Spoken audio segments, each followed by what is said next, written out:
Olá, boa tarde a todos. Como é que tá tudo?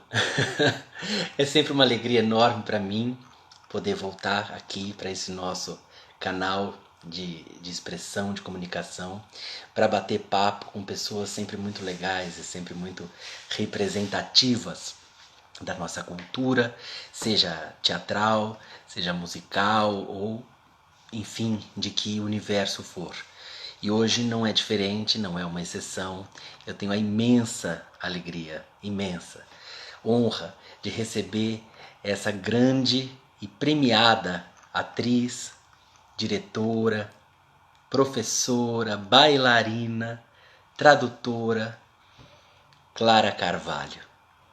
Ela fez cinema, TV, dublagem, traduções de peças em obras publicadas em livro por editoras como, por exemplo, a Realizações, que é uma editora muito legal, muito interessante, que publica, dentre outros gêneros, o dramático, tem esse feliz hábito e tão raro entre as editoras brasileiras de publicar dramaturgia, realizações. Mas é no teatro que a Clara tem a sua linguagem, não é, de maior força, vocação, em torno da qual orbitam todas essas outras atividades. Né? Ela é integrante ativa do grupo Tapa desde meados dos anos 80. É uma carioca da gema, mas mora em São Paulo desde 1986 e trafega na pesquisa dramatúrgica de autores incríveis como Wisniewski, Matei Wisniewski, Jean Genet, Bernard Shaw, Chekhov, dentre muitos outros. Isso sempre com muita desenvoltura, com muita dedicação, obviamente. Então vamos chamá-la. Eu acho que ela ainda não entrou aqui. Tenho a impressão de que ela não aderiu à live, não tá sabendo. Ah, acho que ela acabou de entrar. Clarinha, vou chamar você. Só um minuto. Vamos ver aqui onde é que a senhorita vai aparecer para mim, para eu poder fazer o convite para você aceitar. Só um minuto, porque às vezes a conexão demora um pouquinho. Vamos ver se você está me solicitando também algum pedido de adesão. Sim, aceitar.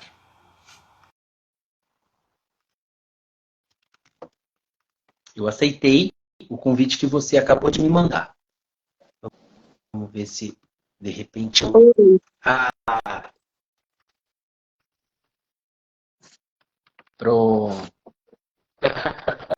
Olá, boa Ah, tarde. tudo Tudo bom? bom? Que bom estar aqui com você. Você está ouvindo? Muito Tá bom, tudo muito certo? bem-vindo. Tô te ouvindo, tá um pouco falhado. Agora eu acho que vai regularizar. A conexão tá entrecortada um pouco. Você tá me ouvindo bem? Tô te ouvindo. Tá meio entrecortado, mas eu estou ouvindo. É, isso que eu tô percebendo, exatamente. Mas vamos começar e aí a gente vai vendo como é que a coisa fica. Coisas da tecnologia. Ela nos ajuda e nos atrapalha ao mesmo tempo, né? Pois é, não sei como é que eu posso fazer para melhorar essa instabilidade. Você tá com Você tá com Wi-Fi ou você tá nos seus Eu estou dados nos meus móveis? dados móveis. Se de repente você tentar alguma conexão de Wi-Fi, você tá com Wi-Fi Tô, aí? peraí, deixa eu ver se eu melhoro aqui. Tá bom. Eu acho que está melhor do que o. Melhorou agora? Eu acho que sim. Para mim, eu tô te ouvindo melhor. E te vendo Tá. melhor também. Pronto. E aí, maravilha. Que honra enorme te receber. Estou tão Eu feliz. também, Muito contente Thiago. mesmo. Também. Realmente a gente está se vendo em movimento. É, Olha, para mim é uma alegria enorme. Sou seu fã declarado, como você já sabe, já te disse isso várias vezes, e o que faz com que a minha responsabilidade aumente e a minha curiosidade também. Então, vamos bater um papo sobre a sua carreira, sobre algumas questões relativas a teatro. É tão bom poder falar de teatro, né? Ainda mais agora nesse momento de volta, de retorno. A gente ainda está, pelo menos eu aqui no interior, ainda estou tateando o meu retorno para o teatro. Você já está na ativa, né? Como é que está essa retomada de atividades depois de tanto tempo Então, tá isolada? muito bem, sabe, Tiago? Eu acho que essa retomada, desde do começo do ano, a temporada aqui em São Paulo, estou falando aqui de São Paulo, capital, né? Está tendo uma temporada de teatro muito bacana, com muito público. Eu acho que a coisa voltou com muita força. Assim, a peça que eu estou falando, SESI, que é uma comédia, lota, assim, volta a gente da porta. É no SESI, então é um espetáculo gratuito, tem tudo isso, mas vai muita gente. A temporada do Dilema do Médico, também, que nós fizemos lá no MASP, do Bernard Shaw, que eu dirigi, foi muito boa, foi muito bacana, teve muito público, foi muito gostoso. Lá no Tapa, lá o Freud, né? Freud é o visitante, que eles estão fazendo. Terminaram agora a temporada, também foi muito bem. Então, estou na Fazenda, prorrogou a temporada aqui na Vivo, o Veraneio está indo muito bem. Tem muitas peças bacanas, sabe, em cartaz. E essa coisa, assim, uma peça boa chama a outra. Teve a Cerimônia do Adeus, que também é muito bacana, né? Foi uma temporada linda. Enfim, são muitas peças. Então, eu acho que a gente dá um alento, sabe? Teve tanta coisa boa ultimamente, dá uma sensação de que o teatro está vivo, né? Exatamente. Principalmente perceber, dentro disso que você está falando, não só o teatro está vivo, como o interesse das pessoas pelo teatro é mais do que nunca, porque teatro é encontro, é fisicalidade no tete a tete. E você falou uma coisa interessante que me chamou a atenção, as pessoas voltando e voltando e voltando num local onde a apresentação é gratuita, ou quando o preço é mais popular, quer dizer, isso é a prova de que muitas vezes a questão do valor pode, não digo que isso seja um impeditivo, até porque tem muita gente que gasta com muita coisa e não com cultura, porque faz outras escolhas. Mas em alguns casos a questão financeira, econômica mesmo, tem um impacto grande sobre isso. Então, quando se trata de produções a preços populares ou até mesmo gratuitas, a gente tem a prova dos nove do quanto determinado público que não vai ao teatro poderia gostar e querer muito, ou quer muito ir ao teatro, né? Isso deve ser muito compensador para quem trabalha com o amor e a vocação com que você trabalha. Exatamente. Tem uma coisa assim, por exemplo, lá no SESI, agora, nessa comédia, né? Tudo bem, muita gente, volta a gente da porta, poderia acontecer das pessoas saírem no meio, irem embora, uma vez que elas não pagaram para entrar, né? Seria uma coisa que poderia acontecer, né? E não acontece.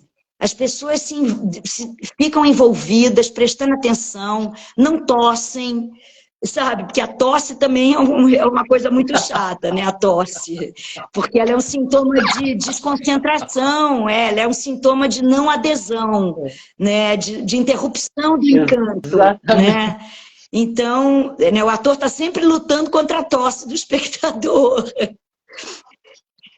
maravilhoso você dizer isso, porque eu nunca tinha pensado sobre esse ponto de vista. E é mesmo, quando o teatro acontece, que nem em Portugal, eu morei alguns anos em Portugal e eu estudei o fado, né? E no fado tem esse fenômeno, quando o fado acontece, quer dizer, quando se dá a comunhão perfeita no clima, na afetividade, né? Então, quando acontece o fado no teatro, entra-se numa dimensão de infinito, né? Que não é tempo infinito, é fora do tempo.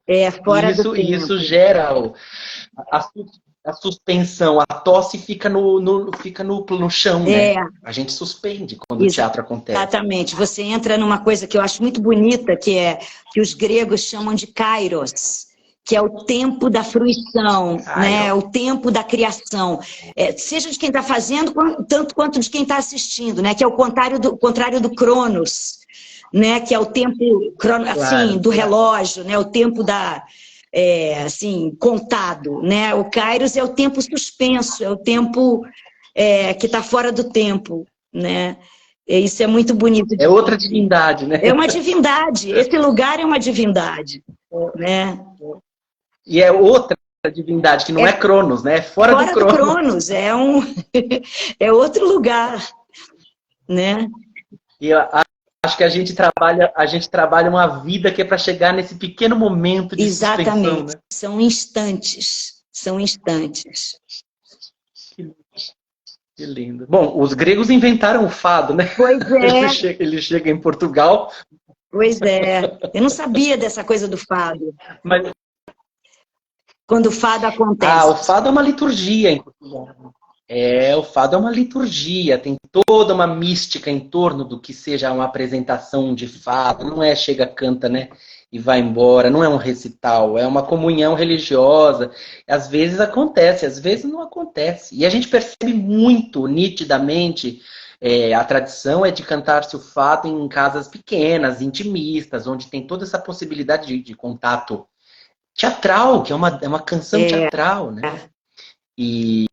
Mas o que eu tenho em mim, além do amor pelo fado, é um amor pelo gênero biográfico. Eu sou um biógrafo viciado, como leitor e como escritor de biografias. Então não posso não perguntar para você, do seu ponto de vista biográfico, queria que você começasse então falando sobre a sua infância no Rio. Você é nascida no Rio. Queria saber como foi essa infância, quem foi a Clara criança, como era a sua família, em que bairro você nasceu, sabe assim, como foi o primeiro contato com a arte? Eu imagino que tenha sido pela dança. Foi. Primeiro contato foi pela dança.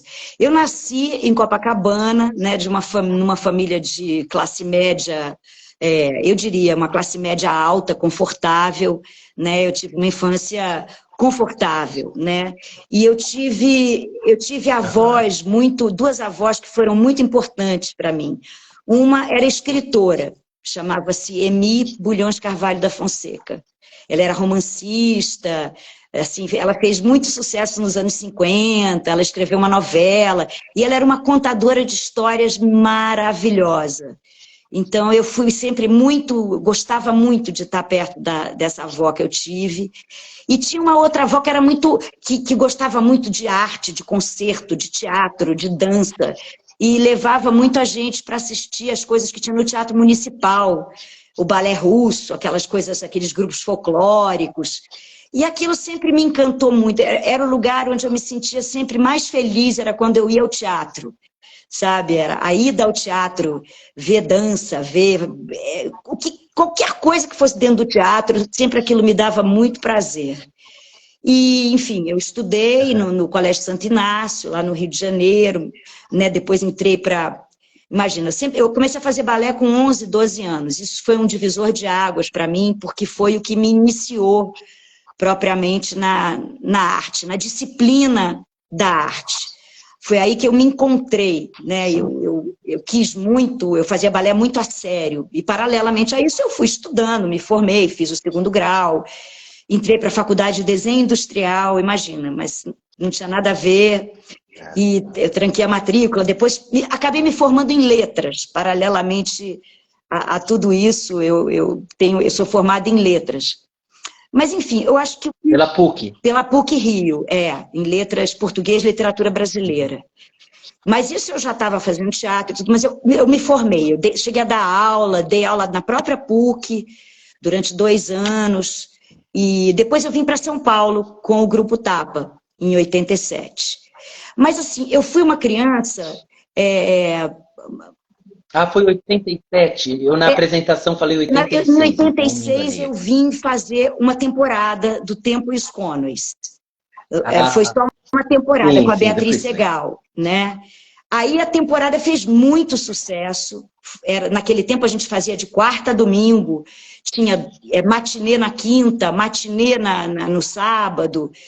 E aí a Aliança Francesa convidou o Grupo Tapa para fazer uma ocupação de um ano com um repertório, propondo da gente vir do Rio de Janeiro, sem nenhum subsídio, mas com a possibilidade de ocupar aquele teatro. Então, o Eduardo Tolentino fez uma espécie de arca de Noé, e a gente veio no início de 87, veio o primeiro grupo todo, assim. Aí a gente morou em São Bernardo do Campo, a gente vinha todo dia para o teatro para fazer, né, para ensaiar e tal. Era uma ocupação mesmo, tinha que ter peça assim, de quarta a domingo direto, né? E aí nessas, assim, 2/3 das pessoas desistiram, voltaram para o Rio, porque não aguentaram, né? Mesmo porque esse novo ano não foi um ano de sucesso. A gente fez um Nelson Rodrigues, que era muito legal, mas que as pessoas não... o público não era igual ao público do Tempo e os Cônores, né? Que era uma avalanche de público. Aí montamos o Pinóquio, que era um infantil muito bonito, do Eduardo, depois com música do Francis Haim, e depois fizemos uma peça por outra, do Jean Tardieu. Aí foi muito legal. Para 98, não, isso era 87, 88, fizemos a Mandrágora. Aí fomos renovando, ficou um núcleozinho pequeno aqui em São Paulo. Ficamos eu e o Brian, né, que nessa época nós éramos casados, Denise Weinberg e o Hernani Moraes, que naquela época também eram casados, o Eduardo Tolentino, o Guilherme Santana e o Charles Miara, que era um ator lá do Rio.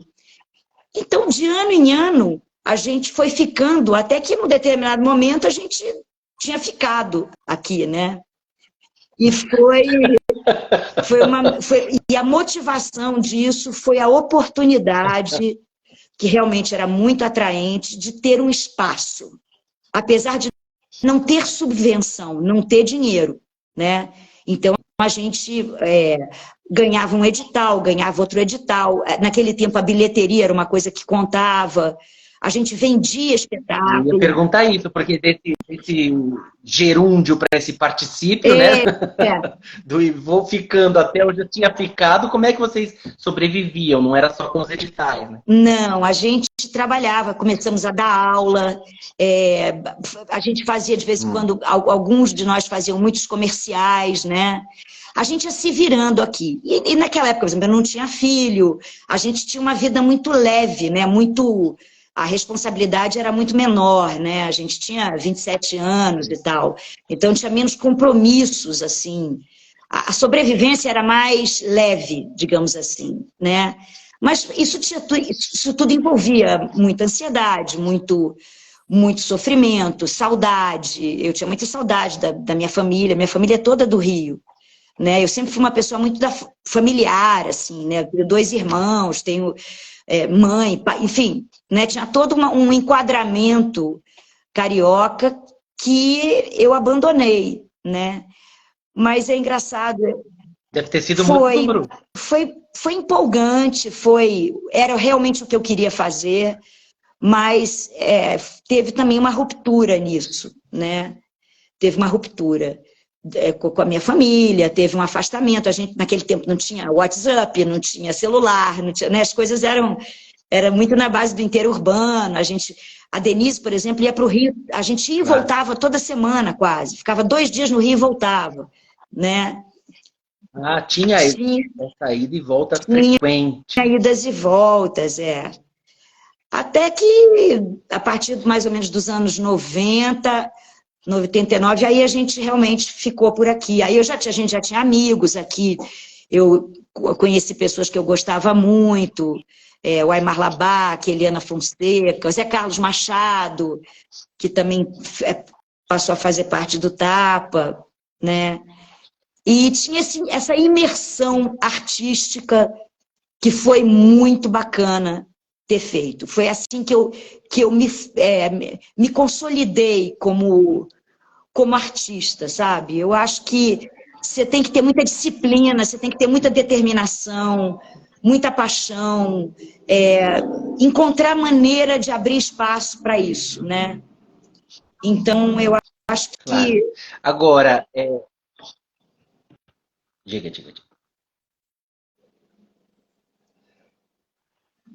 Do momento em que você tem essa formação de balé, com essas duas avós deslumbrantes, né? Invejável ter duas avós assim, tão avant-garde, né? Como é que dá o salto da dança para o teatro? Como é que você conhece o núcleo do Tapa ainda no Rio? Como é que se dá essa passagem? E quando é que você decide deixar mesmo a professora para assumir o teatro como ofício? Isso foi ainda no Rio?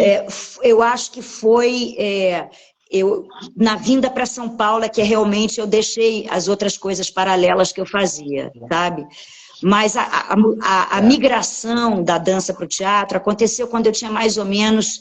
A migração para o teatro eu tinha uns 26 anos e tal, porque eu fazia balé, cheguei a prestar concurso para o Teatro Municipal, entrei e acabei saindo porque eu me casei com um namorado que eu tinha desde 17 anos, que foi um grande amor que eu tive, e a gente casou e era difícil, ele não tinha nada a ver com esse universo, eu acabei meio que saindo da dança para esse casamento que acabou não dando muito certo. Então, e eu comecei a fazer teatro por acaso, por convite de uma amiga que era bailarina e estava fazendo uma peça infantil, e ela, nesta peça infantil, que era um grupo muito bacana lá do Rio, ela passou a fazer um outro personagem, porque existia uma atriz, eu não sei se você lembra, chamada Denise Bandeira. Antigamente, essa atriz trabalhava muito no teatro. E essa atriz foi para os Estados Unidos, e essa minha amiga foi fazer o papel e abriu uma vaga desse personagem que a minha amiga fazia. A minha amiga me chamou. Eu estava separada, estava triste, estava... Enfim, estava meio sem dando aula, mas também meio perdida, e eu fui substituí-la. E aí eu encontrei esse grupo, essa companhia que me convidou para o próximo trabalho, mas eu não tinha uma formação de atriz. Eu não fiz escola de teatro. A minha escola de cena foi a dança. E eu sempre fui da literatura, eu dava aula. Então, isso tudo é muito próximo, de certa forma, né? Então, aí eu fui fazer aula. Eu disse, bom, eu tenho que fazer um curso de teatro, Aí eu fui fazer tablado de noite, que era quando eu tinha tempo, dois cursos, um com a Luísa Cardoso e o outro com a Maria Vorris, de noite, que era muito legal. Era de 7 às 10, um era segunda, o outro era quarta. E fiz um curso de verão. Você é estudiosa, né? Você é terrivelmente estudiosa, né? Mas aí eu já tinha passado o portal, né? Aí eu já tinha ido para o teatro, eu já estava frequentando outro lugar. E aí depois eu fiz um curso. Mas quer dizer, você traz para o teatro todo esse arcabouço cultural que a literatura te dá e que é fundamental também para a atriz. Soma, né? O ator é uma encruzilhada de saberes. Eu acho que o ator é uma encruzilhada mesmo de literatura, com música, com a vida pessoal. A gente é uma encruzilhada, né? Mas aí eu conheci o Eduardo, eu fui fazer um mergulho teatral na Cal Laranjeiras, lá no Rio. Porque eu estava querendo mergulhar nisso, né? E aí eu conheci o Eduardo. Casa das Artes de Laranjeiras. O Eduardo gostou do meu trabalho, me chamou para os grupos de estudo do Tapa. Porque, assim, quem me levou para o Eduardo foi o diretor da peça infantil que eu fazia, que era o Cláudio... Como era o nome dele, meu Deus? Ele era um zicroquete. Cláudio Gaia. Cláudio Tovar. O Gaia. O Gaia foi o meu anjo. Porque o Gaia disse, Clara... Tinha o Tovar também, não tinha? O Cláudio Tovar mas quem também... me dirigiu... o Cláudio Tovar também era de zicroquete. Mas o Gaia foi quem me levou. O Gaia me pegou pela mão e disse, Clara, aqui é o teu lugar. Aí, e foi o cara que me levou, sabe? Eu rezo, sabe? Eu rezo. E o Gaia está sempre nas minhas orações, assim, é um cara a quem eu sou extremamente grata. Foi um anjo na minha vida, esse homem. Foi um anjo, foi ele que abriu uma porta grande para mim. É engraçado, né? Tem algumas pessoas que são portais para a gente. O Gaia foi um portal para mim, sabe? O Damião, que era o Carlos Wilson, que era um professor do tablado também, que era um cara incrível, da época da Maria Clara Machado, foi outro guardião, foi outra pessoa que me deu a mão e disse, vem, sabe? E eu tive essas pessoas. É emocionante, e depois né? eu tive o Eduardo, né? Que aí me pegou pelas duas mãos, né? E a gente foi, né? Então eu sou muito grata a essas pessoas que me abriram, me fizeram passar esses portais. A gente tem que estar preparado, tem que estar muito afim também, né? Mas quando a gente está afim e encontra, existe uma conspiração, sei lá, anímica para você ir, né, de um caminho, né? Tudo isso não é fácil. Eu tenho a sensação de que também esses portais só aparecem, ou a gente só consegue notá-los, se a gente também já estiver preparado para percebê-los e para encará-los. Eu acredito nisso. Essa sensação na minha própria vida pessoal, algumas pessoas que foram portais para mim, por exemplo, Denise Del Vecchio, eu faço sempre questão de falar da Denise, foi um portal na minha vida, como você está dizendo, e eu acho que a gente tem que estar preparado para encará-los. Se não tiver, a gente nem percebe que está surgindo ali uma oportunidade. Não percebe. Exatamente. Existe uma sintonia, é um portal que a gente abre que encontra o outro portal, né? É uma sintonia, é como uma coisa de antena, né? Tem uma hora que aquilo conecta, né? E aquela pessoa é muito importante naquele momento. Depois aquela pessoa, ela passa a ser um guardião que está lá num outro lugar. Você não está mais convivendo com aquela pessoa, mas aquela pessoa é eterna. Ela é um arcano na vida da gente, né? Essas pessoas... Olha só que lindo. Você falar do Amir Labaki, ou você falou do Aymar.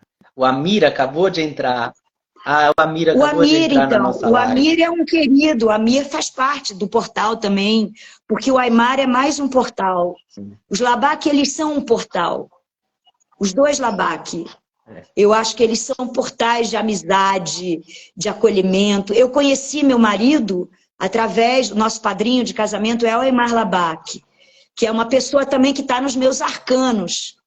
Então, é o meu panteão, assim, dos meus arcanos, a quem eu tenho gratidão eterna mesmo.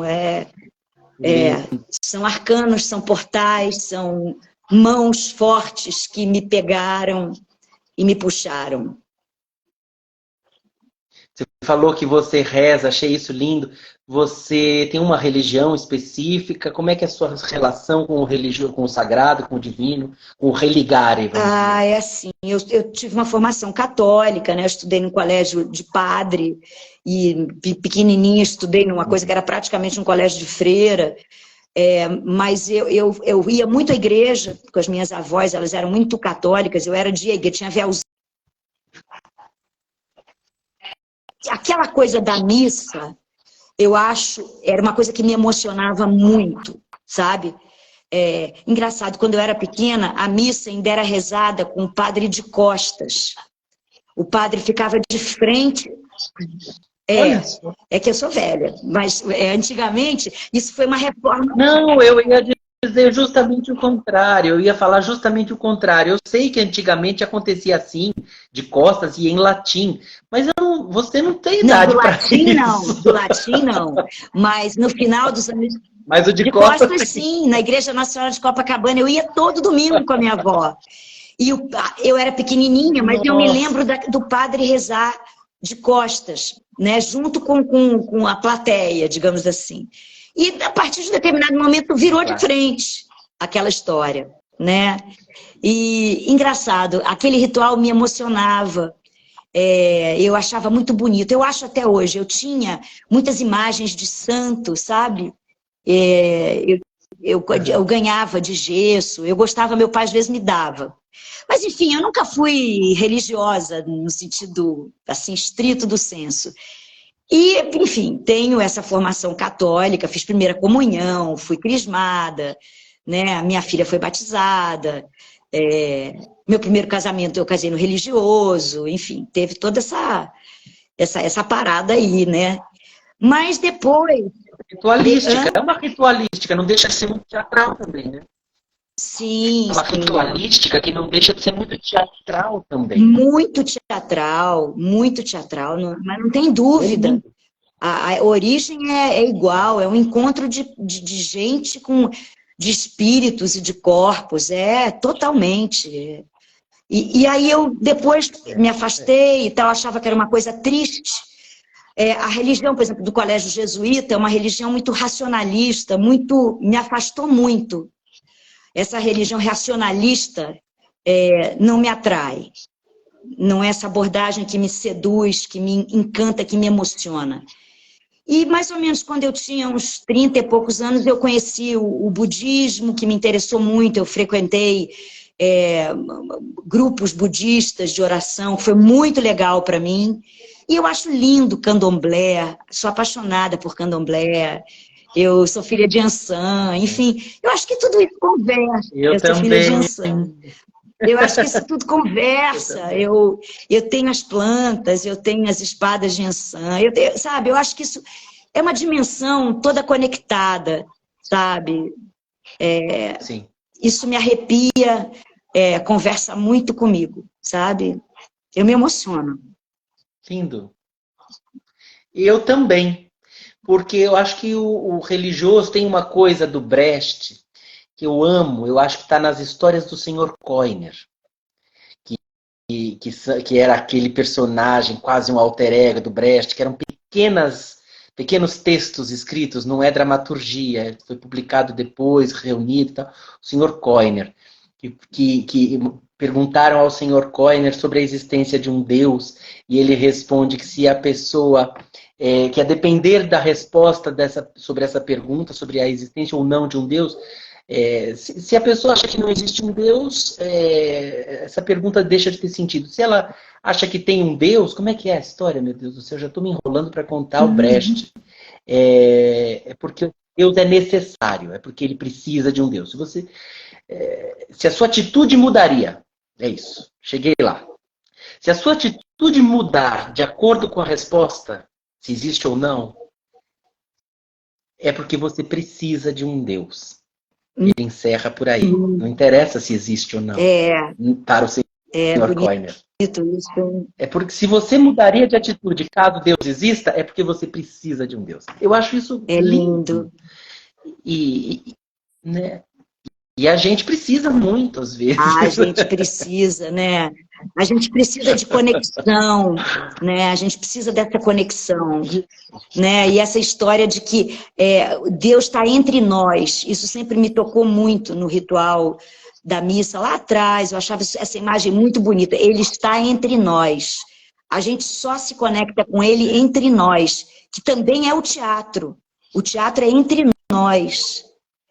Então, não é uma coisa lá longe, não é uma coisa lá longe, é uma coisa entre nós, sabe? Essa ideia de distância, de uma criatura barbuda, né, que a gente tem quando é criança, né? Porque exatamente. Né?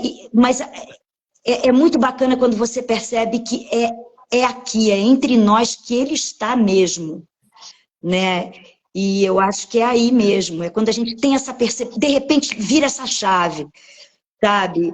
E é claro que tem hora que a gente se acha abandonado, tem hora que é uma porcaria, tem hora que é muito ruim, mas nos nossos melhores momentos, a gente, quando tem conexão, e aí a conexão é total, assim, eu acho que são eternos momentos eternos breves momentos de felicidade, sabe? Como os que a gente tem em cena. E você acha que isso que eu ia chegar, se você acha que a arte para você tem também essa função de conexão? Completamente. De reconexão? Para mim, o teatro... Tem uma função religiosa. O teatro, para mim, é o contrário da solidão. O teatro, porque mistura é uma soma de tudo, né? Uma soma da literatura com a presença humana, né? Porque a literatura ela é solitária. Você é escritor, você sabe, né? A literatura a dinâmica dela é solitária, né? Então é um outro lugar do escritor, do ensaísta, né? O teatro é um lugar onde essas coisas se conectam, né? É a literatura encarnada, é o movimento corporal encarnado no verbo, né? Porque eu acredito no movimento, eu não acredito numa coisa só, no verbo solto. Eu acho que o verbo tem que ser encarnado, sabe? E isso é que eu acho mais tocante, mais me arrepia, sabe? Eu fico felicíssimo que você tenha chegado aí, porque a minha próxima pergunta é exatamente sobre uma referência que eu tenho disso muito palpável, que é Mariana Muniz, na minha vida particular.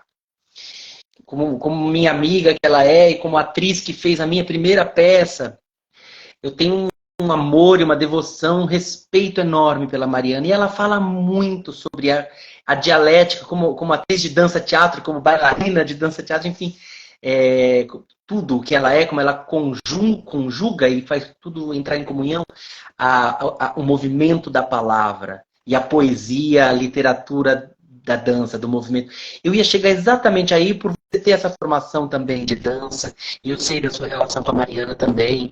Então eu queria que você comentasse um pouco não sei se a dialética é a melhor palavra, mas essa interpenetração entre dança e teatro, entre palavra e movimento, eu acho isso muito importante de a gente ter consciência cada vez mais nessas nossas áreas. Uma coisa muito importante. Eu admiro demais a Mariana. Mariana é minha amiga, é uma parceira que eu já tive o prazer de trabalhar com ela algumas vezes, e talvez a gente esteja junto aí no fim do ano. Eu tenho uma admiração assim, ilimitada pela Mariana. A Mariana, ela vem da dança, ela é uma pessoa... Enfim, a Mariana tem uma independência, ela faz. Mesmo que ela esteja sozinha, ela tem uma disciplina consigo mesma. Trabalhar com a Mariana é a melhor coisa do mundo. Ela é uma outra de trabalho. Eu amo a Denise Weinberg também, é outra irmã de trabalho que eu tenho, uma pessoa muito importante na minha vida. Agora, a Mariana tem essa coisa, a formação da dança, junto com uma complexidade em filosofia, um requinte verbal, uma pesquisa que junta teatro com dança, que é o que mais me interessa, sabe? E ela é raríssima. Uma disponibilidade, sabe? Eu adoro ir naquele espaço da Mariana, ensaiar com ela, criar com ela, porque ela não se poupa, ela não tem preguiça, ela não tem preguiça, ela não tem preconceito, ela experimenta no corpo dela, ela se expõe e com muito saber, né? Com muito treinamento, com um rigor muito grande, porque nunca é qualquer coisa. A Mariana é uma artista muito requintada, muito sábia, né? E muito operosa. Ela trabalha, ela ensaia sozinha, ela se experimenta, ela se filma e se refina, né? Eu tive a alegria de ter a Mariana como minha assistente de direção numa peça do Meyerhold que a gente fez. Foi a melhor coisa do mundo, sabe? Mariana fez uma peça que eu adoro a Mariana. Mariana, por mim, eu faria tudo com a Mariana. Mariana é Ares, né? E tem essa independência.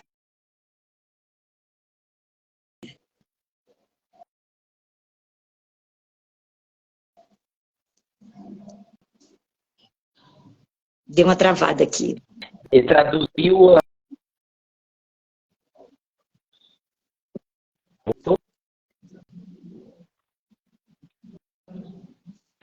Tá me ouvindo? Tô te ouvindo. Voltou.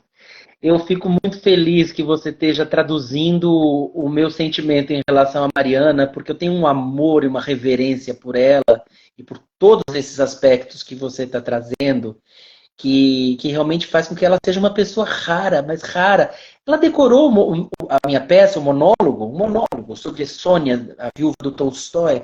Ela decorou aquilo sem saber se o edital ia aprovar ou não, se ia ser feito ou não. Ela decorou, estava pronta para estrear no Isso é teatro. Mariana. E depois o edital negou. Eu fiquei desolado. Não sei quem ficou mais chateado, se fui eu ou se foi ela. Mas, Mari, você decorou tudo e agora o edital não rolou. O que a gente vai fazer? E ficou tão lindo esse É de trabalho. uma Esse coisa. trabalho ficou maravilhoso. Então, Foi um dos melhores trabalhos que eu mas vi na ela fez. pandemia. Foi Você dizer isso é um maravilhoso, foi presente. lindo. A Mariana, eu a fiquei assim, foi a minha estreia, né? Eu estreiei online, eu nunca tinha tido um trabalho encenado, a não ser leituras de peças minhas. Mas assim, com um PROAC, profissionalmente, fazendo com Elias Andreato dirigindo. Imagina eu, estreante, com muitas peças escritas, mas a primeira realmente levada a sério por dois big nomes do nosso teatro. Para mim foi muito grande. E depois dessa estreia online, foi que a gente foi negado num edital para o presencial. Ela tinha decorado para o presencial. E aí foi negado. Agora estamos concorrendo a outras coisas, vamos ver o que rola. Mas ela é de uma coragem, de uma entrega, de um destemor. E eu vi um vídeo seu no YouTube, dando um depoimento para aquele projeto Sim. Trajetórias. E é o que eu senti vendo os teus olhos se emocionarem ao falar da Mariana, foi uma coisa assim tão linda, Clara, tão linda, você se emocionando falando dela. Vocês duas gigantes, e com uma generosidade tão imensa no coração, quer dizer, justamente por isso é que são duas gigantes. E quando ela fala da poesia que tem o movimento e do movimento que tem a palavra, o verbo, e você também tem isso muito forte. Eu não podia deixar de tocar nesse assunto e no nome da Mariana, porque é outro É outro portal. portal. Mariana é um portal. Mariana é um mega encontro, assim como a Denise Weinberg também na minha vida é um portal. A Mariana eu me sinto, estar com a Mariana, criar com a Mariana é uma coisa maravilhosa, sabe? Ela é de uma voracidade De leste. deleitosa, sabe? Ela decora rápido, ela fica pronta, ela vai com você, ela rema junto. Sabe, eu a dirigi também no fim do ano passado, a gente vai fazer presencialmente no fim do ano, no começo do ano que vem. Um livro, são 7 contos da Esther Liu, que é uma escritora lá do Nordeste. Lá, ela é delegada numa cidade do interior e ela é uma autora também sensacional. E foi assim, a gente fez também, Eu você assisti. assistiu? Então, aquilo é tão... Mariana, a gente ficou fazendo aquilo, dirigia ela pelo Zoom, a gente refazia no Zoom, botava computador, uma trabalheira danada. Só com a Mariana que dá para fazer isso, sabe?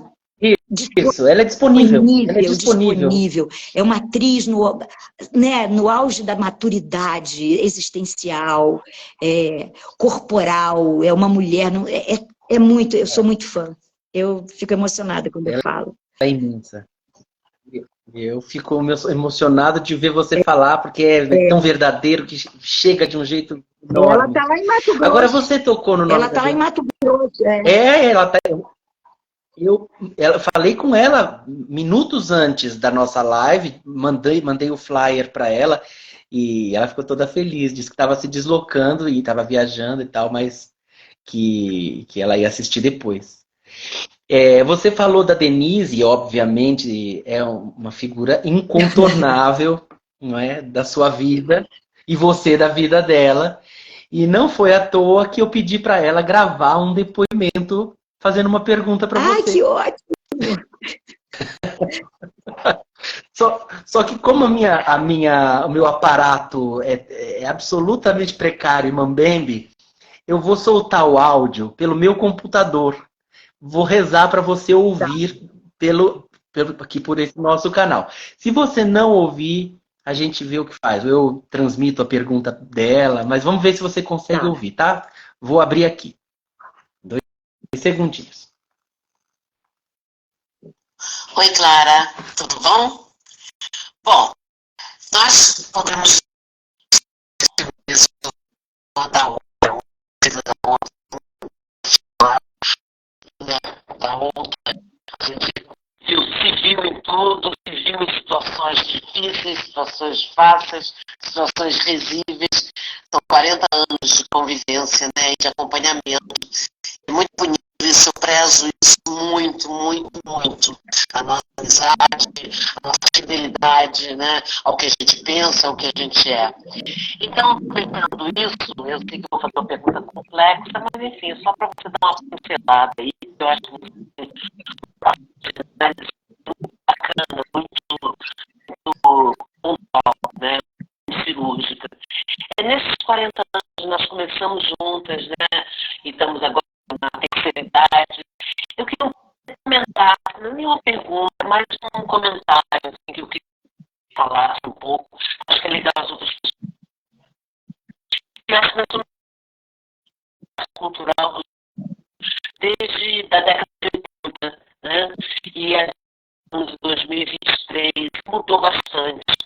Não estou dizendo que é pior ou melhor, não é essa adjetivação, não. É mais uma coisa mais racional, mesmo uma análise que você pode fazer, como foi, sem saudosismo, sem lembranças saborosas, mas como é que está sendo essa trajetória para você, como atriz, como mulher de teatro, né, que se dedicou completamente à nossa profissão, ao nosso ofício, uma das raras companheiras que eu tenho, que se dedica completamente ao teatro, sim, à atuação, né, e na direção também.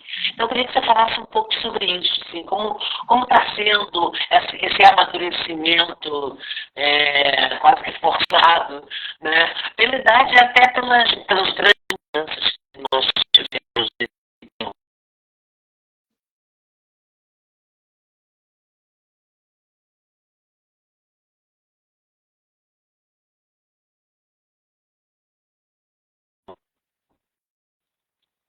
Consegui ouvir. Cortou muito, sabe, Tiago? Cortou muito a pergunta. Bom, então,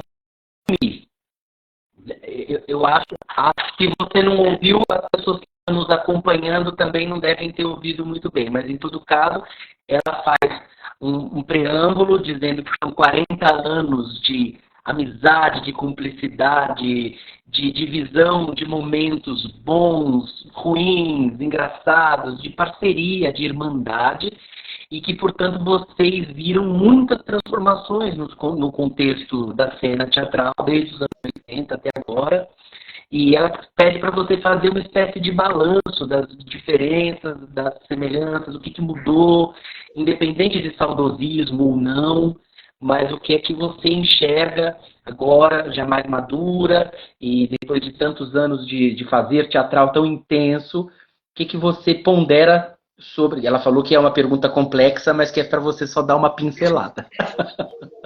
Eu acho que... Entendi. Assim, a primeira coisa que eu acho que mudou muito do tempo que eu comecei a fazer teatro, que a gente veio para São Paulo ali, final dos anos 80, né, foi a diminuição do número de sessões das peças, né, o tempo menor as peças hoje em dia ficam em cartaz 3 dias por semana só, às vezes só 2 dias, né? Hoje em dia tem umas peças, meu Deus, peças ficam 1 dia por semana, fazem 1 dia, né? Então, isso é uma coisa que mudou muito ao longo desses 38 anos, assim, né? É uma coisa que acho que qualquer pessoa que tem essa continuidade vai falar sobre isso. Então, com essa diminuição de exercício, de tempo de exercício, de hora palco, eu acho que você tem mais dificuldade de formar um ator de teatro com musculatura teatral. Musculatura teatral mesmo, né? Como nessa que gerou Fernanda Montenegro, Marília Pêra, enfim, só para falar nas divas máximas, mas Paulo Otran, né? Otávio Augusto, Ana Lu, sabe? É hora de palco, né? É que nem hora de voo para piloto. Você tem que ter a repetição, o treinamento, aquela peça que você não está mais com saco de fazer, mas você está fazendo e você vai fazer mais 2, 3 meses, né? Isso é ofício, né? Não é uma coisa, não é um turismo pela arte, é um ofício, né? Então, isso eu acho que, infelizmente, por 1000 razões, né, isso foi acontecendo. A diminuição dos espaços, dos teatros, a pulverização, né, a diminuição do público, é tanta coisa que entra nessa equação, né? A coisa que agora não são só novelas, né? Tem toda as redes, né, de televisão, de séries, que são coisas maravilhosas também da gente fazer, né? Maravilhoso, isso é uma delícia, maravilhoso. Mas mudou, claro que mudou. Então, isso, a musculatura mesmo dos artistas, ela tem mais dificuldade de acontecer pela falta de repetição das temporadas, o encurtamento das temporadas e o encurtamento do número de sessões, né? E o ator é como bailarino, como cantor de ópera, como um cantor, você tem que ter exercício. Você não chega e faz, senão é uma porcaria. Aí é teatro amador, né? É teatro amador, é diferente, né? Então isso faz diferença. E você, né? Isso que é uma grande diferença. Você mencionou também a sua chegada em São Paulo, o início das primeiras produções com o Tapa em São Paulo, como era mais leve sobreviver, etc. Você acha que do ponto de vista da produção teatral houve uma mudança também drástica, significativa, ou não tanto? Não tanto. Eu acho que continuam acontecendo montagens maravilhosas. Eu não acho que antigamente era melhor, sabe? Não, do modo de produção, eu digo, do ponto de vista da obtenção do dinheiro, de como levantar uma produção mesmo, do ponto de vista... A equação, a quantidade de público, hoje em dia, entra menos na equação. Né? As peças são produzidas por patrocínios, ou via Sesc, ou via editais, que existem muitos, né? Menos quantidade via Lei Rouanet, que já é mais difícil, porque envolve ter um produtor, um captador de recursos, né?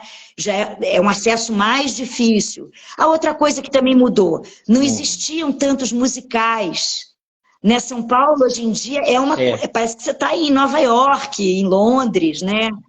É uma coisa fortíssima, que é maravilhoso isso também. Não existia isso. Né? Essas franquias de A Bela e a Fera, Fantasma da Ópera, né? Que hoje em dia tem profissionais incríveis, né? de musical. Isso é maravilhoso. Então não dá para ter esse saldo. Os musicais são incríveis. Gente de perucas, de figurino, de direção de palco, a quantidade de profissionais que isso envolve. Né? Então isso tem que ser aplaudido de pé. Né? Eu acho que isso é uma mudança que aconteceu.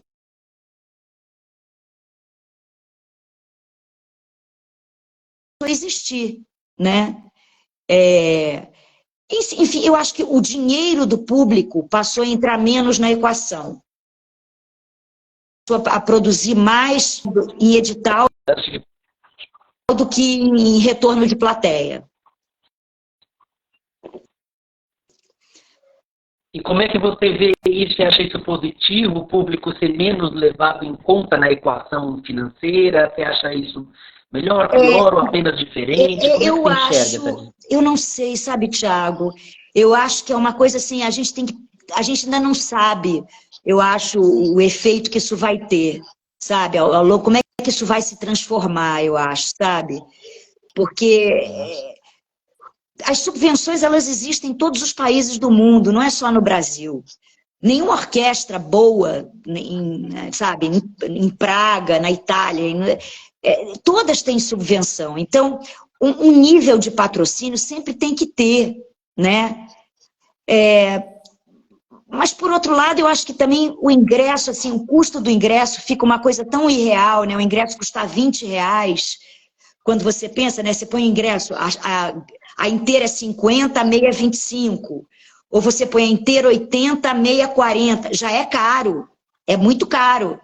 Porque o popular mesmo, assim, é 20, 25. Caramba, se você transforma isso em euro, né? Isso é tão pouquinho, né? Mas a gente tem que lidar com isso. A gente tem que lidar com isso. Os professores ganham uma porcaria de um salário. Os enfermeiros... Ontem eu estava conversando com uma enfermeira, eu fui fazer um exame de sangue. É um absurdo, as pessoas ganham muito mal. Então a gente não pode ficar Muito também mal. se queixando, sabe? A gente não pode ficar se queixando, não. É Exatamente. duro para todo mundo. Ninguém é mais vítima, não. Professores ganham uma merreca. Tem que dar aula em um monte de lugares para poder ter um mínimo de grana, sabe? É isso mesmo. Eu acho. A gente não pode ficar reclamando, não. A gente tem que fazer aquilo para que a gente é vocacionado. Exatamente, eu acho isso. Até nisso, o teatro é um reflexo muito fiel da situação social, econômica, cultural do país em que ele está inserido, né? Sim. A gente vive num país onde as pessoas ganham mal por funções essenciais. Exatamente. Né? Então, não é nenhuma aberração a gente constatar que a gente, né, que o povo da cultura é mal remunerado. É mesmo, né? Então, assim, se você não tem um bom contrato de televisão, se você não tem, entendeu? Você não vai estar ganhando bem, você tem que ir se virando, você tem que fazer um monte de coisas, né? Ao mesmo tempo. Então, eu não gosto de ficar me Exatamente. questionando, acho que a gente não pode ficar se queixando. Eu concordo inteiramente com você, até porque isso também não leva a muita coisa, só atrai energia negativa e toma o tempo de trabalho de uma coisa que, mal ou bem remunerada, é aquilo que a gente quer fazer, né? Sabe, ama e quer fazer por vocação, né? E por falar em vocação, você mencionou o nome de outra pessoa que te mandou depoimento também. Você está levantando bolas lindas para mim, eu te agradeço. Você tá uma entrevistada assim, como é que chama? Mediúnica. Você fala exatamente aquilo que eu preciso. Porque uma das pessoas que eu convidei também para gravar depoimento para você foi a Ana Lúcia Torre. Ah, olha! Que bom! Eu adoro a Ana Lúcia. Adoro. Eu sou apaixonado por ela. Só que o áudio dela ficou mais baixo do que o da Denise. Então, eu vou logo dizer a terceira pessoa. Convidei 3 pessoas, que eu sei que para você são pessoas especiais. Denise, Ana Lúcia e Tuna Dweck. Querida Tuna. As 3 gravaram depoimentos lindos e muito afetuosos, fazendo perguntas. E no caso da Tuna, eu não sei agora se eu ponho o depoimento da Ana e da Tuna, porque se você não ouviu o da Denise, os outros estão mais baixos. Eu acho que você não vai conseguir ouvir. Mas eu vou transmitir para você as perguntas e depois te mando pelo WhatsApp, para você ter como, enfim, como registro. Né? A Tuna e a Ana Lúcia... Bom, a Ana Lúcia diz que te admira demais, que tem você num lugar especialíssimo, como atriz, como tradutora, que é um assunto que eu também quero levantar, se a gente tiver tempo, né? Que eu acho importantíssimo o trabalho de tradução, ainda mais no teatro. Eu gosto muito de fazer isso. É uma quase coautoria. Traduzir é fundamental. Se você parar para pensar que se não fosse a tradução, a maior parte do público de um país não teria acesso à literatura e, portanto, à cultura, grande parte, pelo menos, da cultura de um outro país, o que seria de nós, né, se não fossem os tradutores? Quem não lê outros idiomas, quer dizer. Então, Ana Lúcia ressalta isso com muita pertinência e depois te pergunta sobre como surge a Clara diretora, né? E a Tuna vai também nessa mesma linha e depois pede para você comentar uma frase. Mas aí eu vou precisar ouvir o áudio de novo para poder resumir a frase para você. Mas se você quiser começar respondendo o que coincide da pergunta de ambas, é interessante até que as duas tenham perguntado mais ou menos a mesma coisa, né? Sobre como surge a diretora, pergunta a Ana Lúcia, e a Tuna pergunta em que medida a atriz Clara dialoga com a diretora, Clara? Quando você está dirigindo, o que da atriz vem para a diretora? Se é que alguma coisa... Enfim, vai nessa linha a pergunta da Tuna do Eck. Então, se você puder falar um pouquinho sobre essa dimensão da direção no seu trabalho, seria legal. Então, a direção surgiu, sei lá, há talvez a primeira direção que eu tenha feito foi uns 10 anos atrás, né? Eu acho que ela surge da minha convivência, né? Do meu trabalho mesmo, como atriz, como tradutora. Eu acho que a tradução, né, as muitas traduções que eu faço, elas te obrigam a fazer uma imersão dentro da peça e tornar aquilo, como eu sou atriz, aquelas coisas, eu falo, né, eu boto sempre na minha boca, eu falo alto, sabe? Eu imagino aquilo falado. E muitas vezes, quando eu sei que vai ter o ator X ou o ator Y, que foram as pessoas que me encomendaram aquela tradução, eu fico imaginando, eu ouço a voz daquela pessoa, a respiração da pessoa, conduzindo aquela frase, né? E a gente, é como você disse, a tradução muitas vezes é quase uma coautoria. Você fica tão parceiro do autor, você vira meio que um procurador quase do autor, né? Porque é um estudo de texto muito grande, qualquer tradução. Você precisa entender muito para você colocar aquilo numa frase que vai ser falada, né? Então, eu acho que a direção veio para mim dessa soma de fazer muito teatro como atriz, de assistir muito teatro, porque eu gosto muito, independente de fazer, eu gosto de ir ao teatro. Eu vou ao teatro, eu sou uma ótima espectadora, sabe? Eu gosto. E de dar aula, né? Eu dou aula de teatro também, eu tenho um grupo de estudos sempre às terças-feiras lá no Grupo Tapa.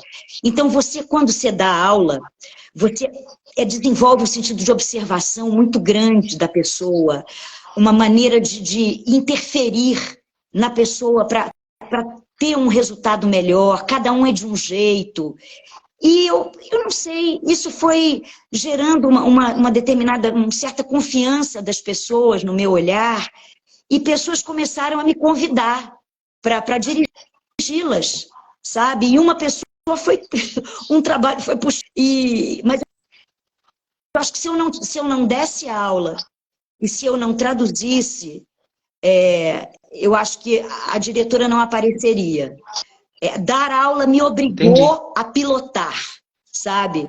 Me obrigou a pilotar, porque você pilota uma coisa, é uma sensação incrível. Por exemplo, agora que eu dirigi essa peça do Shaw, né, O Dilema do Médico, que é um textão, era uma montajona, era uma peça, sabe?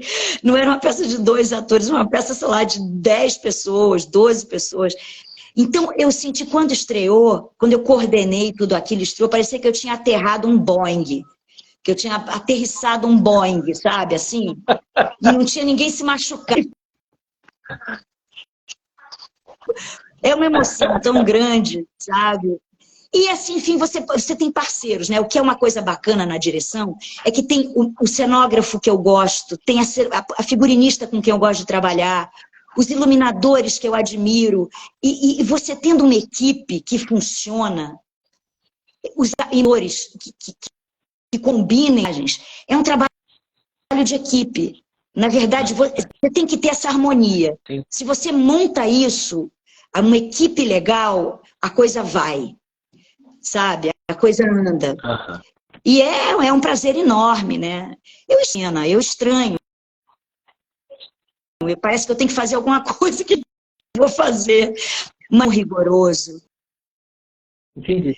Nossa, a gente sabe cada centímetro, cada gesto. Às vezes você fica com uma raiva de um ator, sabe? Porque a pessoa não fez, a pessoa se sabotou, né?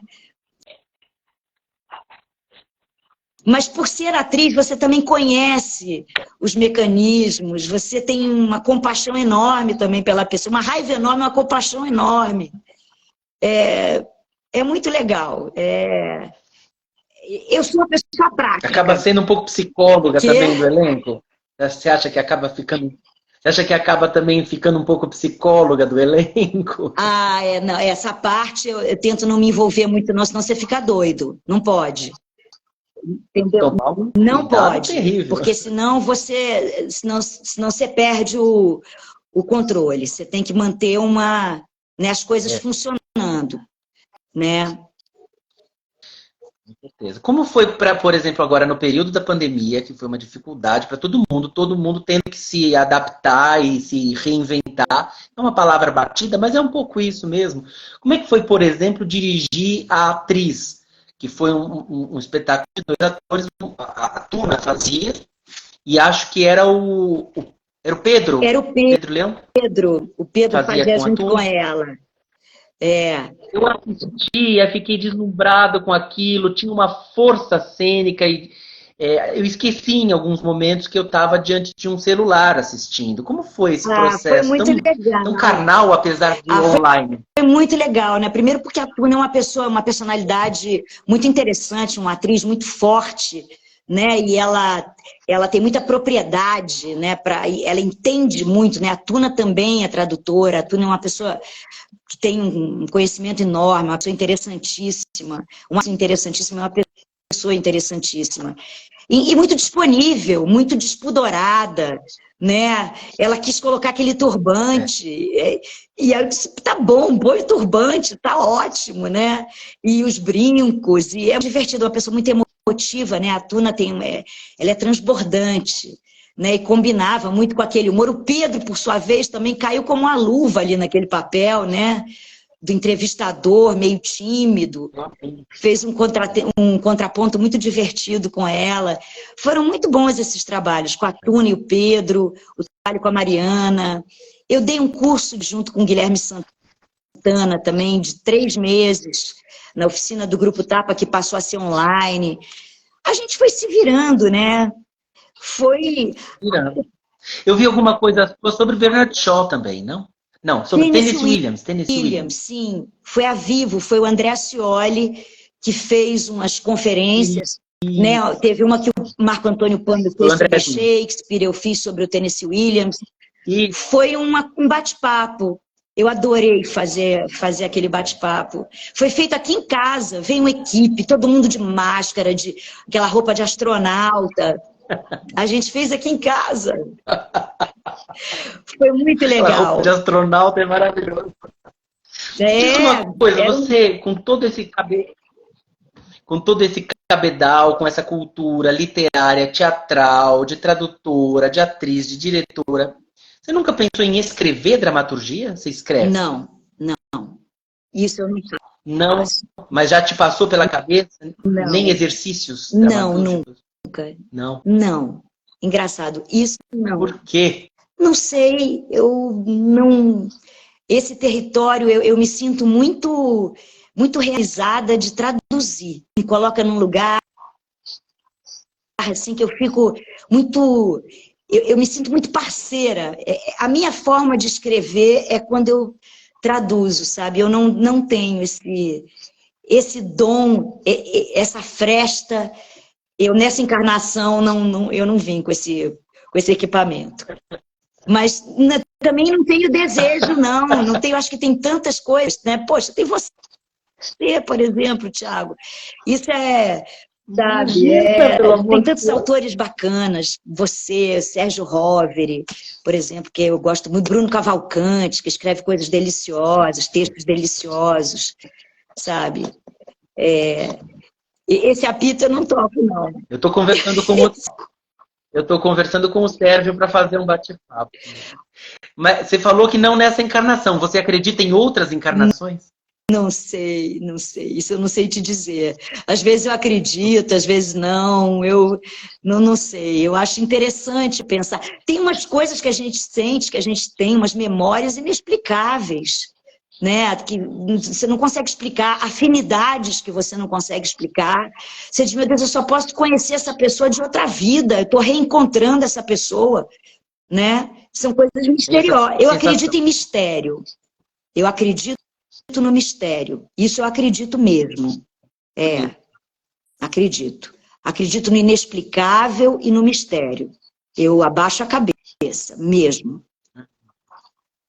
Que maravilhoso ouvir isso. Porque tem coisas que são do reino do misterioso e lá devem permanecer. Exatamente, exatamente. Não é para a gente entender mesmo, sabe? Eu respeito o mistério. Penso, Eu respeito. penso em Fernando Pessoa, quando Alberto Caeiro escreve pensar em Deus é desobedecer a Deus. Porque se ele quisesse se mostrar, ele teria se mostrado. Né? Eu penso muito assim, eu penso, por isso que concordo com o Caeiro eu acho nesse que sentido. está entre nós. Essa revelação, ela está entre nós. Né? Ele se dá a conhecer assim. E aí eu lembro do Caetano Veloso falando para Betânia pequena. Deus sou eu, ele diz. Mas Caetano não quero ir à missa porque Deus vai ficar bravo comigo, mas eu não quero ir todo domingo. Betânia, calma, Deus sou eu. Que ótimo isso, né?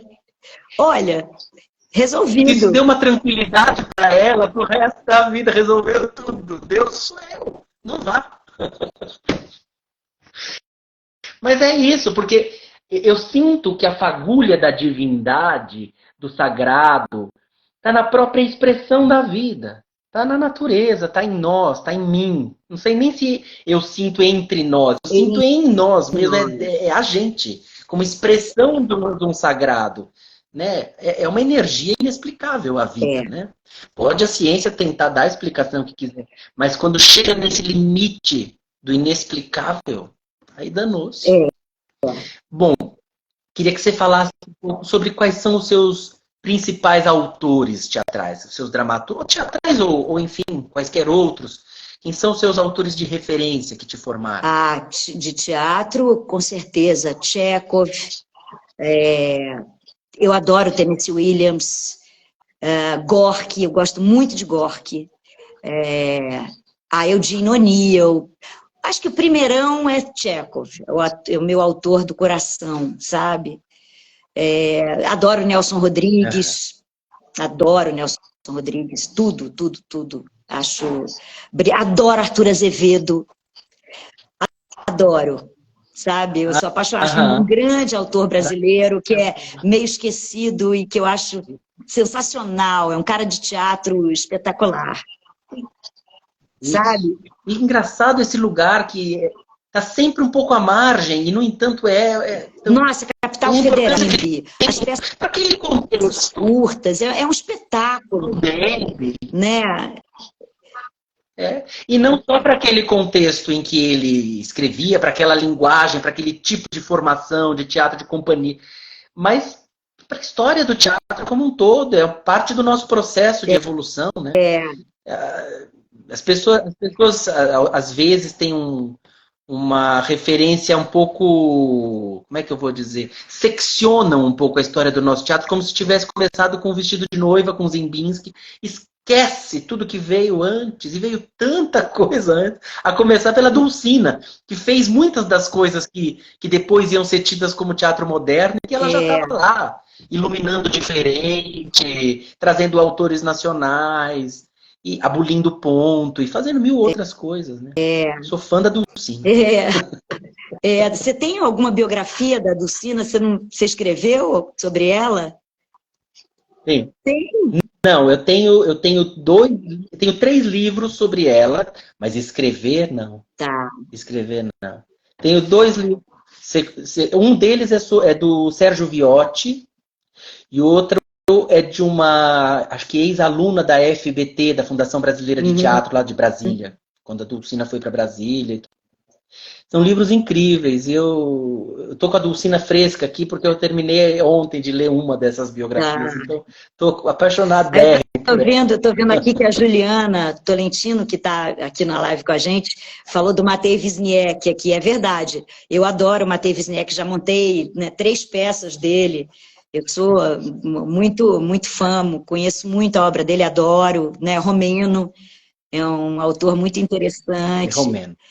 E cheio, né, meu Deus? Tem muita isso aí tá sobretudo. Né? Não tem, mas não tem como. É incontornável. O bardo não se for. Não, é incontornável. O Wisniewski é um autor maravilhoso com essa coisa que ele traz do teatro do absurdo, mas de ressignificando, Isso. né?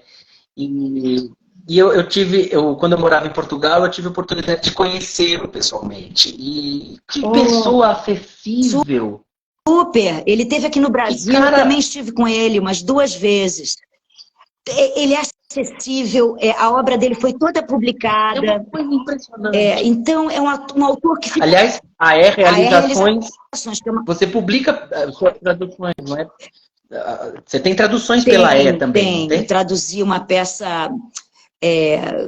já traduzi várias peças. Traduzi uma Wisniewski, o Nina, ou A Fragilidade das Gaivotas. Traduzi 3 peças do Tennessee, que foram editadas num volume. Traduzi também uma peça chamada Jó, que eu esqueço o nome, era um autor tunisiano, uma peça sobre Jó, que é muito interessante também. É uma editora incrível, porque ela edita, o Edson é um entusiasta do teatro, ele banca essas edições caprichadas. A obra do Wisniewski ele publicou inteira. Quando ele faz uma nova peça, o Edson publica, sabe, aqui. Vai. Eu tenho quase todos os livros do Wisniewski aqui. Tem um Tennessee Williams aqui também. Se não for tradução sua, não digo nada. E através do Wisniewski, ele atualiza muito, né, o Beckett, que são os 2 autores que são as fontes dele, o Ionesco e o Beckett, né? Que são autores também sensacionais. Beckett é uma coisa extraordinária, né? Então, o Wisniewski é uma fonte. A Selene Marinho está aqui conosco e está relembrando o condomínio Wisniewski, que para ela, segundo as palavras da Selene, ficou na história, e acho que ficou mesmo. Realmente é um autor, Selene produziu, de uma acessibilidade incrível, de uma humanidade incrível, e o que ele faz com essa herança, né, do teatro do absurdo. É engraçado hoje em dia a gente pensar no teatro do absurdo como quase um cânone já, né? Era uma coisa tão fora do cânone quando surgiu, né? Vai sendo absorvido de alguma maneira. Né? Hoje em dia é uma etiqueta, né? É uma coisa mesmo, assim, clássica já, né? Acadêmica, é uma categoria quase acadêmica. Exatamente. E você tem essa coisa, né, Clara, de verticalizar o estudo, aprofundar, quer dizer, você fez esse trabalho lindo com o Wisniewski e fez também a Máquina Chekhov, não foi? Eu co-dirigi com a Denise, a Máquina Chekhov em 2015. Foi um trabalho muito legal de fazer. Eu estava dando uma oficina lá no Grupo Tapa. Eu tinha um grupo de estudos já há 2 anos com o Wisniewski, com os textos do Wisniewski. Aí eu achei um amigo meu, um aluno, um artista, um ator amigo meu, trouxe esse texto. Eu li e disse, caramba, a gente tem que fazer isso, vou mudar a ordem. Eu não queria a ordem que estava lá, mudar a ordem das partes. E aí eu convidei a Denise, vamos dirigir essa peça, porque ela também adora Chekhov. Aí nós ganhamos e dirigimos lá no Instituto Capobianco. Ficou tão bonito, era tão bonito o espetáculo, modéstia à parte, a gente adorava. Era lindo, eu assisti com a Mariana e tinha um grande amigo meu, também, que é o Fernando Polignano. Sim, então, o Fernando é um amigo queridíssimo, o Fernando e o Emílio Moreira, que naquela época era companheiro dele, né? Foram eles que me trouxeram o Wisniewski. Eles me trouxeram o Wisniewski. Jura? Juro, eu sou extremamente grata. Lindo saber isso. O Fernando é outro portal que abre janelas de olhar para determinadas coisas. Fernando é de uma generosidade, de uma inteligência, de uma cultura. Eu adoro ele. Adoro. Eu também. Que cara especial. Um amigo muito querido, muito querido. Ele te adora. Ele fala muito de você. A gente se cruza, assim, é uma pessoa muito importante, eu amo muito o Fernando, amo mesmo, ele fez essa peça, o Emílio fez, Mariana fez, o Brian fez, ficou tão bonita, tenho saudade dessa peça. Mas quer dizer, saudade também não tem, porque a gente fez bastante ela. Foi legal. Sim. Eu lembro muito daqueles ramos de cerejeira em flor. Acho que era nos bancos, colocado nos banquinhos, assim. Não, é isso mesmo. Essa é uma ideia do cenógrafo que eu amo, que é o Chris Eisner, que é um grande artista. Uhum. E como é que a gente faria a floresta, né? Ele propôs que a floresta, a gente também não tinha muito dinheiro, o que é ótimo também, de certa maneira. E ele propôs essa floresta de bancos furados no meio, com esses ramos de cerejeira. E a gente tinha acho que uns 50 bancos, né, que é um conceito, é uma metáfora, né, é uma criação. Lindo, com iluminação do Wagner Pinto, que ganhou o Prêmio Shell de Iluminação com esse espetáculo. E aquilo ficou um negócio tão bonito, sabe? E uma ideia tão simples e tão bela que o Cris teve. O Cris também fez o cenário agora do Dilema do Médico. O Cris é super parceiro, é um super artista. É lindo. E o que é prêmio para você? O que significa ser premiada? Você falou da premiação da Luz, né? O que para você, que é uma atriz tão premiada e diretora também, o que significa? Prêmio é que termômetro o prêmio é uma coisa que traz uma sensação de reconhecimento que é muito importante, um reconhecimento pelos seus pares, né? Pelas pessoas que são daquele métier, né? Tem tanta gente boa, tem tanta gente tão talentosa. Então, quando você se vê selecionada ali naquele momento, com outras pessoas que você também admira, nossa, é uma alegria tão grande, sabe? Dá uma sensação de pertencimento, de reconhecimento, sabe? De que vale a pena, de que... Não que você vá deixar de fazer porque não ganhou não foi indicado a um prêmio, não é isso. Mas é uma sensação sabe, é como um abraço, sabe? É você se sentir reconhecida, olhada, fazendo parte, dá um calor no coração, sabe? Depois passa, mas é muito legal. Depois você tem que... Depois, no dia seguinte... Agora, é claro que são coisas que, por exemplo, ficam no seu currículo, você ganha tudo isso para colocar no seu currículo, então isso num edital, isso conta. É claro que isso se converte, de alguma forma, é um capital que, de alguma forma, você conquista. É um capital imaterial, a princípio imaterial, mas que acaba convertendo num caminho que te abre uma porta. Você tem um selo, né? Aquilo te dá um selo. Então, pouco, né? Pelo menos quando a gente ganha indicação de prêmio, a gente fica feliz também, alguma coisa. Isso tem, que para quem né? trabalha com teatro, quem trabalha com arte, com teatro, o simbólico é tão importante ou mais do que o material, do que o concreto. Então, é lindo ter esse reconhecimento. É verdade, dá muita alegria. Eu acho que o símbolo tem essa força. Evoca tanta coisa, significa tanta coisa. Quando eu fui para um prêmio, eu fiquei tão feliz. A primeira indicação para um qual prêmio trabalho foi? Foi como atriz coadjuvante numa peça do Domingos de Oliveira chamada... Ai, meu Deus, não vou lembrar o nome da peça do Domingos. Lá no Tapa que eu fiz. E aí eu ganhei uma indicação de atriz coadjuvante, pelo Prêmio Mambembe. Eu fiquei tão feliz. E aí, todas as outras vezes que aconteceu, nossa, você se sente tão... É tão legal. Sabe? É isso. Faz jus à sensação de ganhar, porque eu acho que a indicação já é um prêmio, né? Já é um prêmio, a indicação já é um prêmio, a indicação é maravilhoso. A indicação me deixa sempre felicíssima, super contente. Quer dizer, localizaram o seu trabalho, identificaram o seu trabalho como um dos melhores da temporada, vamos dizer assim. Né? Isso já é tudo, né? Porque como você tem sempre tanta gente boa fazendo coisas, nem sempre tão boas quanto o que você faz, ou mais ou menos, enfim.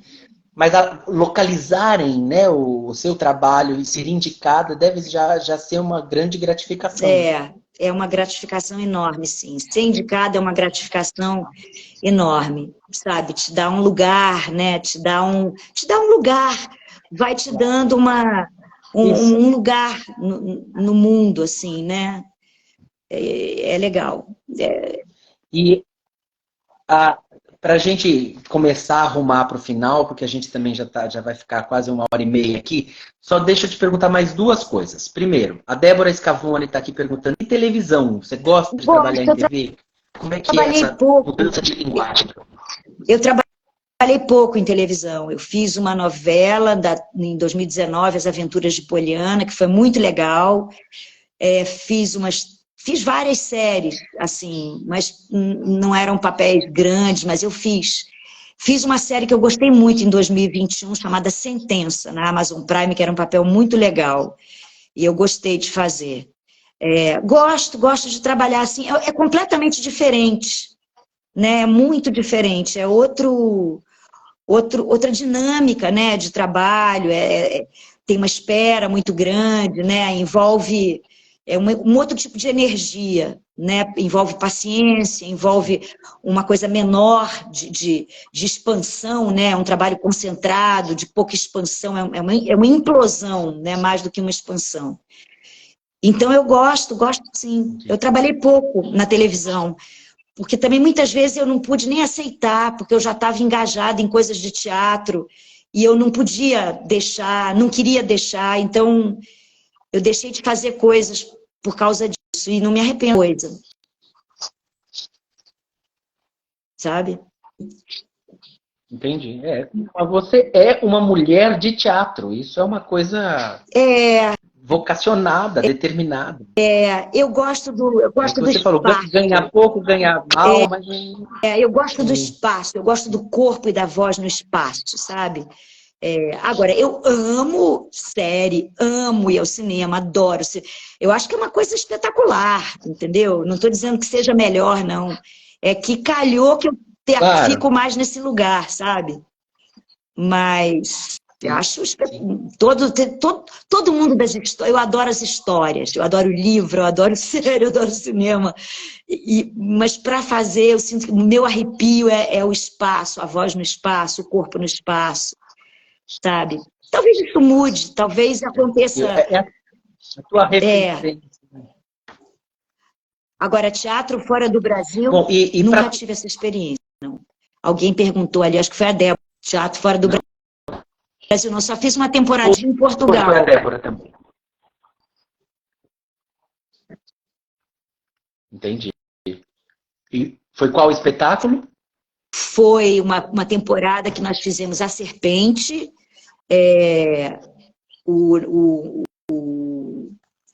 uma peça do Plínio Marcos, que eu não fazia, que a Denise fazia, e uma peça do Vianinha, que o Zé Carlos fazia.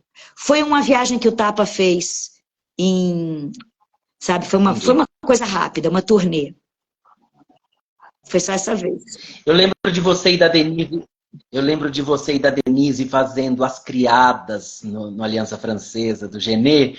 Eu amava aquilo, voltei para ver outras vezes. Eu achava incrível.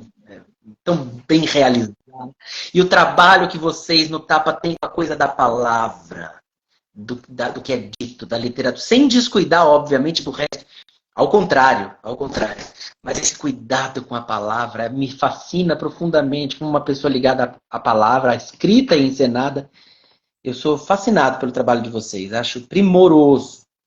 E já que você falou em livro, que você gosta de histórias, queria que você terminasse então, para a gente finalizar nosso papo, dando, como eu peço sempre, uma dica de leitura, algum livro que você esteja lendo, ou já tenha lido, enfim, que tiver em voga, que você possa... Eu estou lendo agora um livro que eu estou gostando, estou terminando, chama Caliban e a Bruxa, de uma feminista chamada Silvia Federici, que é sobre a acumulação primitiva do trabalho em cima das mulheres. Como é que aconteceu a acumulação primitiva do trabalho no trabalho doméstico, na coisa de etiquetar as mulheres, sabe? Eu estou terminando de ler esse livro, é muito interessante. É Silvia Federici, Caliban e a Bruxa. Bárbaro. É bárbaro. E um livro que eu gostei muito agora, que eu li, foi uma biografia do João Cabral de Melo Neto. Eu não sei quem é o autor, é a última biografia do João Cabral de Melo Neto, maravilhosa.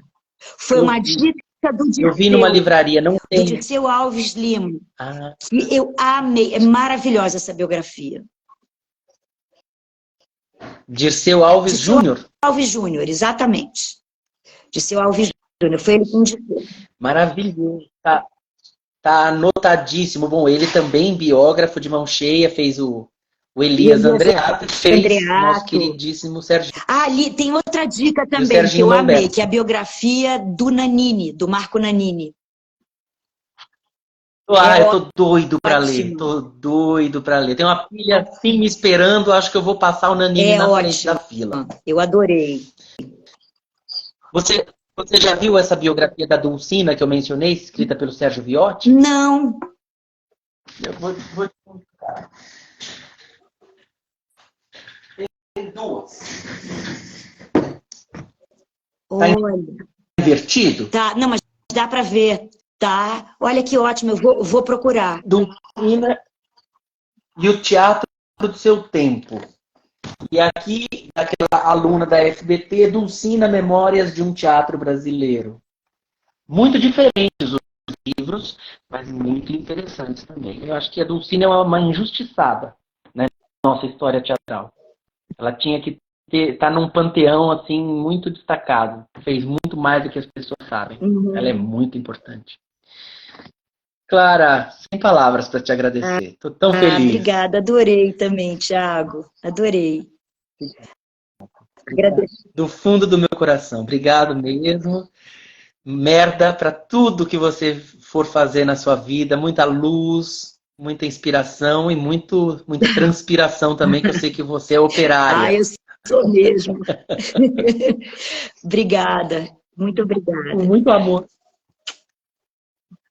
Beijo grandão, fica bem. Obrigada. Obrigado por estar aqui comigo essa hora e meia. Foi muito enriquecedor para mim. Para mim também. Obrigado a todos que nos acompanharam aqui também. Muito obrigada. Obrigada a todos. Beijo. Beijo grande, fica bem.